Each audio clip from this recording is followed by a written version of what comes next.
ஒரு விஷயத்துல விபீஷணன் அர்ஜுனனை விட ரொம்ப முன்னாடி இருக்காரு. அர்ஜுனனுக்கு சாதகமான ஒரு சூழல் கிடைச்சது, ஸ்ரீகிருஷ்ணரோட சகவாசம் கிடைச்சது. இதை விட ஒரு பெரிய சாதகமான சூழல் வேற என்ன இருக்க முடியும்? ஆனா விபீஷணனோட நிலைமை எப்படி சொல்லப்படுதுன்னா, 32 பற்களுக்கு நடுவுல நாக்கு இருக்கிற மாதிரி தான் அவர் அரக்கர்களோட லங்கையில வாழ்ந்தாரு. அவ்வளவு நெருக்கடியான ஒரு சூழலையும் அவர் ராமரை விட்டு கொடுக்கல. நம்ம உண்மையிலேயே ஆன்மீகவாதிகளா இருந்திருந்தா விபீஷணன் நமக்கு ஒரு போற்றுதலுக்குரிய பேரா இருந்திருக்கும். தனக்கு அறிமுகமே இல்லாத ராமருக்காக தனக்கு நல்லா தெரிஞ்ச சொந்த குடும்பத்தையே எதிர்த்து நின்ன ஒருத்தரை விட உயர்ந்தவர் யாருன்னு நாம கேட்டிருப்போம்.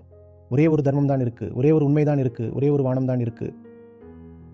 சில சமயம் அதை நாம கிருஷ்ணன் சொல்றோம், சில சமயம் ராமன் சொல்றோம். அதை தவிர வேற யாராவது எப்படி போற்றுதலுக்குரியவராக முடியும்? அது கூட பிறந்த சகோதரனோ சகோதரியோ அம்மாவோ மகளோ மனைவியோ கணவனோ யாரா வேணா இருக்கட்டும், அவங்க எப்படி வணங்கத்தக்கவர் ஆவாங்க? ஆனா நாம விபீஷணன் பேரை சொன்னாலே துப்புறோம். லங்கையை அழிச்ச குலதுரோகின்னு முழுசா கூட சொல்லாம வெறும் குலதுரோகின்னு சொல்லி ஏளனம் செய்யறோம். அவர் குலதுரோகியா இல்ல ராமரோட உண்மையான பக்தரா?